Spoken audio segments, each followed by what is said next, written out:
Dans cet épisode, je vous propose de découvrir 4 stratégies pour que votre enfant réussisse.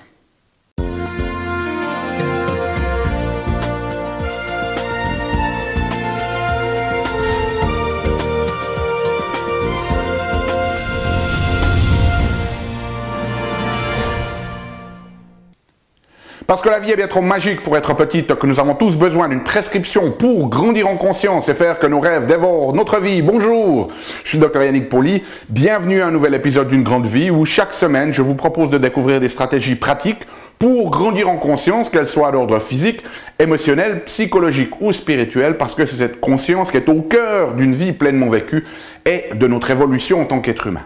Alors cette semaine, j'aimerais revisiter avec vous un domaine et un thème en particulier que nous avons déjà exploré dans d'autres vidéos, et ce thème c'est la réussite de nos enfants.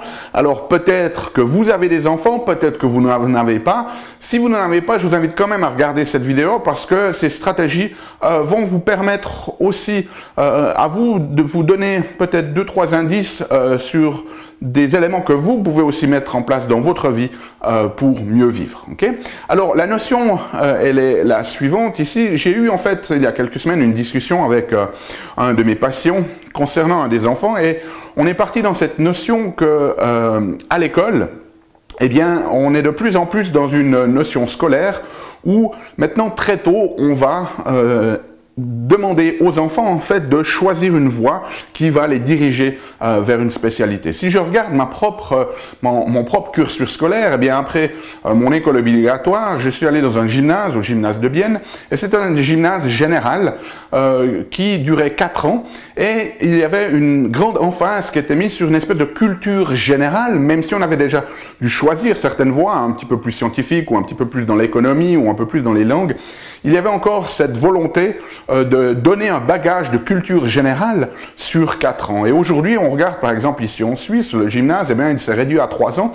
Et très tôt maintenant, même depuis les 2 dernières années d'école obligatoire, eh bien, on oriente déjà les enfants vers des spécialités. On leur demande en fait déjà très jeunes de choisir un petit peu une voie. Alors oui, il y a des ponts, ils peuvent croiser, mais il y a déjà cette notion d'être de plus en plus dans l'hyper-spécialisation.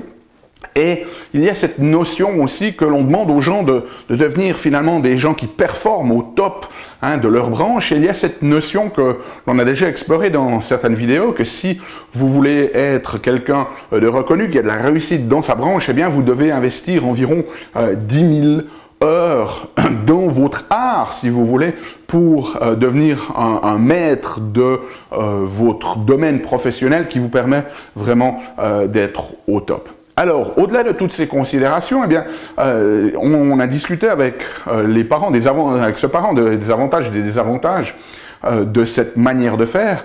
Et en fait, j'aimerais partager avec vous aujourd'hui 4 stratégies qui sont vraiment essentielles, qui vont un peu à l'encontre de cette mouvance ici, mais qui sont très très importantes parce qu'elles sont basées sur la recherche et sur la manière dont le système nerveux se développe. Donc la première stratégie que j'aimerais partager avec vous, c'est que pour que votre enfant puisse bien réussir dans sa vie, et réussir, qu'est-ce que ça veut dire? Ce sera selon ses propres définitions, selon ses propres termes, okay? Mais si vous voulez que votre enfant puisse vraiment bien réussir dans la vie, la première stratégie, c'est de lui donner ce que les chercheurs appellent une période d'essai. En anglais, on appelle ça un sampling period, une période où on va tâter les choses. Et là, c'est très important de faire une distinction, et la meilleure métaphore que j'ai pour utiliser, c'est 2 grands sportifs. Le premier, c'est le golfeur Tiger Woods. Et Tiger Woods, il est considéré comme un génie du golf. Très tôt, il battait déjà des adultes. En fait, à l'âge de 4 ans, il battait déjà des adultes. Et donc, c'est quelqu'un qui est parti très très tôt dans le golf. Okay? Et donc, on va le présenter un peu comme ces génies précoces, si vous voulez, et puis qui ensuite font des choses formidables dans leur domaine. C'est la même chose dans le domaine de certaines professions, notamment au niveau scientifique, ou c'est la même chose au niveau, par exemple, de la musique ou des arts, où on nous présente toujours un petit peu ces génies précoces. La problématique qu'on a, c'est que la présentation de ces génies précoces, c'est un petit peu comme la loterie. On parle toujours de celui qui a gagné les millions, mais on ne parle jamais des millions d'autres, eux, qui ont ensemble payer des millions pour que celui qui gagne puisse gagner son million. Okay? Et en fait, les génies précoces comme Tiger Woods, eh bien, ils sont plutôt l'exception dans les branches. Mais on les met toujours en avant et donc on a l'impression que oui, si je veux que mon enfant devienne vraiment maître dans un sport en particulier ou par exemple dans les échecs, ben, qu'il faut qu'il soit très tôt spécialisé dans ce sport-là et qu'il ne fasse rien d'autre. Mais de nouveau, on nous présente ça, mais c'est très souvent des exceptions. En fait, ceux qui réussissent le plus et ceux qui ont une carrière en fait beaucoup plus intégrée, eh bien, ce sont des personnes qui sont beaucoup plus comme un autre grand sportif, Roger Federer. Et Roger Federer, lui, en fait, il s'est mis au tennis assez tardivement, selon la moyenne. C'est un enfant, quand il était jeune, ben, il a tâté, il avait une période d'essai, il a tâté un petit peu à tout. Hein, il a fait du foot, il a fait un peu de course à pied, il a fait du roller, il a fait plein de sports comme ça, et c'est un peu sur le tard, eh bien, qu'il s'est spécialisé, si vous voulez, dans le tennis avec le succès qu'on lui connaît aujourd'hui. Et si l'on regarde, que ça soit dans les sports, que ça soit dans la musique ou les arts, que ça soit même au niveau professionnel, au niveau du travail, eh bien, en fait, ces gens qui viennent vraiment être au top de leur profession, eh bien, la grande majorité, ce sont des personnes qui ne se sont pas spécialisées très tôt, mais qui se sont spécialisées plus le tard. Et oui, de nouveau, il y a de temps en temps des exceptions que l'on a tendance à mettre en avant, mais qui faussent ensuite nos perceptions. Donc la première stratégie, c'est laisser votre enfant tâter à tout. Laissez-le goûter les différents éléments du menu afin qu'il puisse ensuite choisir ce qu'il préfère. Okay? Et nous, donc, ce qu'on recommande, ce que la science en fait recommande, c'est vraiment de ne pas mettre votre enfant dans une hyper spécialisation avant l'âge de 10 à 15 ans. Okay? Et si votre enfant fait peut-être déjà un sport et qu'il ne fait que ce sport-là, je vous invite à lui permettre de continuer dans ce sport, mais aussi d'élargir, si vous voulez, son éventail et de pouvoir pratiquer aussi d'autres sports, des arts et des choses comme ça. C'est très important de maintenir cette capacité à tâter plusieurs choses pour voir ce qu'il préfère. Okay? Deuxième stratégie, eh bien, si vous voulez que votre enfant ait du succès dans la vie, il faut qu'il ait un apprentissage lent et frustrant. Okay? La croissance de l'être humain, elle est maximalisée lorsque l'on a du challenge et du soutien. Et là, la problématique qu'on a, c'est que potentiellement, certains enfants, alors il y en a qui ont des difficultés déjà à l'école, mais certains, ils ont une facilité d'apprentissage. Hein. Ils font les bonnes notes et ils n'ont pas vraiment besoin de travailler pour ça. Et ça, c'est une très mauvaise chose en fait. Vous avez l'impression que si votre enfant tout lui vient facilement à l'école, ben, que c'est une bonne chose pour lui. Et les études montrent désormais que cela n'est pas le cas. Un enfant qui a de la facilité à l'école, qui apprend facilement, où l'apprentissage se fait rapidement et vraiment sans challenge, eh bien cet enfant, il va avoir beaucoup plus de problèmes dans la vie plus tard, notamment dans le monde du travail. Donc c'est très très important que l'enfant soit non seulement soutenu, qu'il y ait ce soutien d'un côté, mais qu'il y ait aussi un challenge, notamment au niveau de l'apprentissage.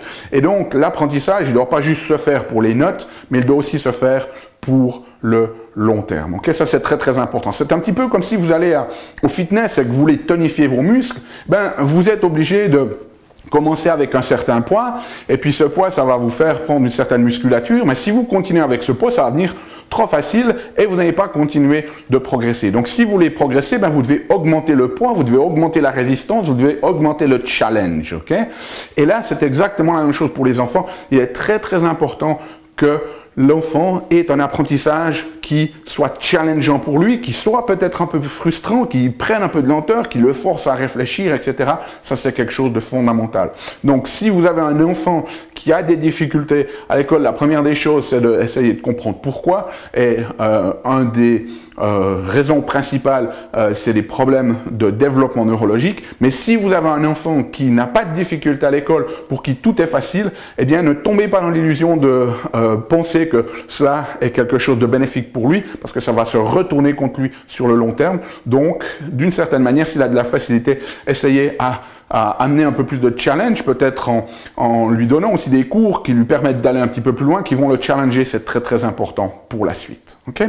Troisième notion ici très très importante qui s'associe, qui s'apparente un petit peu à cette notion de période d'essai, mais c'est de maintenir un éventail.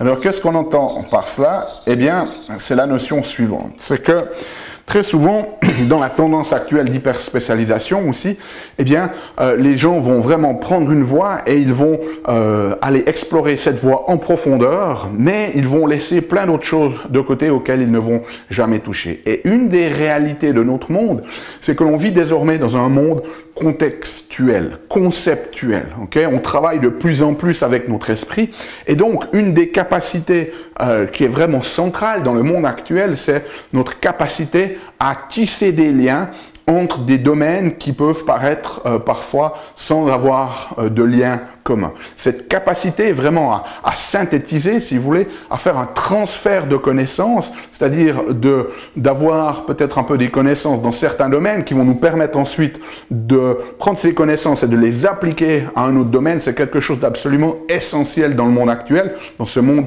contextuel. Et donc, ça veut dire qu'il faut permettre à vos enfants de garder un éventail large d'expériences, c'est-à-dire de ne pas partir trop tôt dans une voie à l'exclusion de toutes les autres, mais de pouvoir continuer d'avoir accès à d'autres choses. Donc, si votre enfant part, par exemple, dans une voie scientifique parce qu'il est doué là-dedans, c'est parfait, mais laissez-lui aussi l'opportunité de découvrir ou de toucher un petit peu à ce qui est aux arts, par exemple, ou ce qui est au sport. Et la même chose, si votre enfant est bon au sport, ne laissez pas partir juste dans le sport, mais faites-lui aussi découvrir peut-être la littérature, faites-lui découvrir les sciences, etc. Et ça, c'est très, très important. Il y a une chose qui est vraiment très, très intéressante.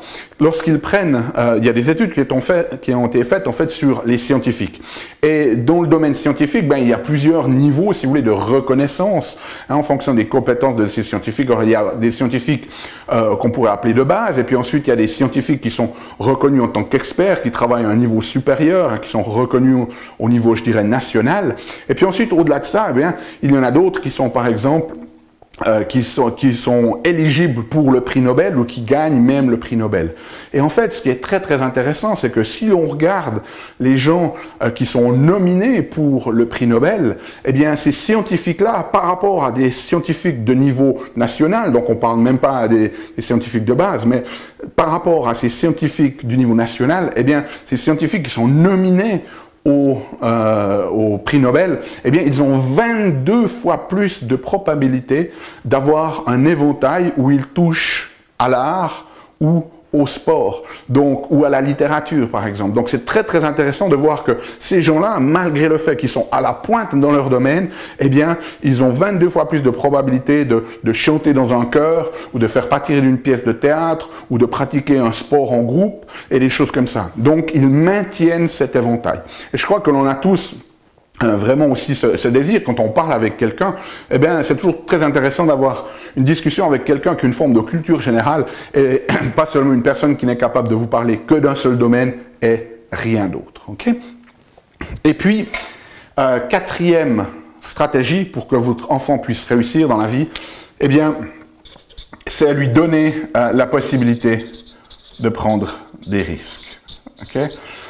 Les enfants, quand ils commencent leur carrière, eh bien, ils vont peut-être vouloir se lancer dans certaines carrières qui nous font peur à nous en tant que parents, parce qu'on sait que ces carrières sont peut-être pas aussi stables que celles qu'on voudrait que nos enfants aient. Et pourtant, c'est idéal, parce que c'est quand ils sont jeunes qu'il faut leur permettre finalement de découvrir et de se lancer dans une voie qui va ne peut-être pas aboutir. Vaut mieux qu'on se lance dans une voie qui n'aboutit pas à 20 ans que de le faire à 50 ou 55 ans. Okay? Ça, c'est quelque chose que la science est très claire. Donc, même si ça nous fait peur, il faut leur laisser la possibilité de prendre des risques et de se lancer dans la voie.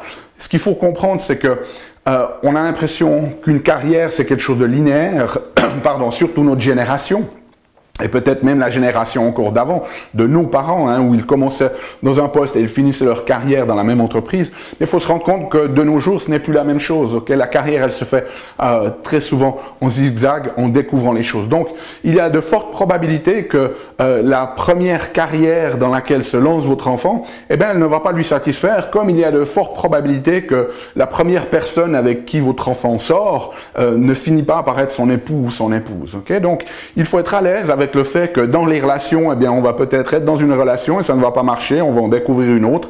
Eh bien, il faut aussi donner l'opportunité à nos enfants d'avoir ce même état d'esprit au niveau professionnel, c'est-à-dire qu'ils puissent finalement tester une carrière, et si ça ne leur convient pas, eh bien ensuite de bifurquer. Il y avait et je paraphrase ici, mais une citation d'un des chercheurs dans ce domaine qui disait flirtez avec votre vous possible. Okay? Donnez la possibilité aux enfants de flirter, d'essayer les différents eux qui seraient possibles. Il n'y a pas qu'une voie, il y a plusieurs voies, et c'est un peu en tâtonnant comme ça, en prenant aussi des risques qu'ils vont pouvoir la découvrir. Donc voilà ces 4 stratégies pour aider nos enfants à bien réussir. Une période d'essai, un apprentissage lent et frustrant, maintenir un éventail, et puis ensuite leur donner l'opportunité de prendre des risques. Laissez-moi savoir vos commentaires dans les commentaires. Si vous avez besoin de la transcription, elle est disponible sur notre site unegrandevie.com. Nous on se retrouve la semaine prochaine pour une nouvelle vidéo. D'ici là, souvenez-vous, aimez la vie, émerveillez-vous et contribuez chaque jour un petit peu plus.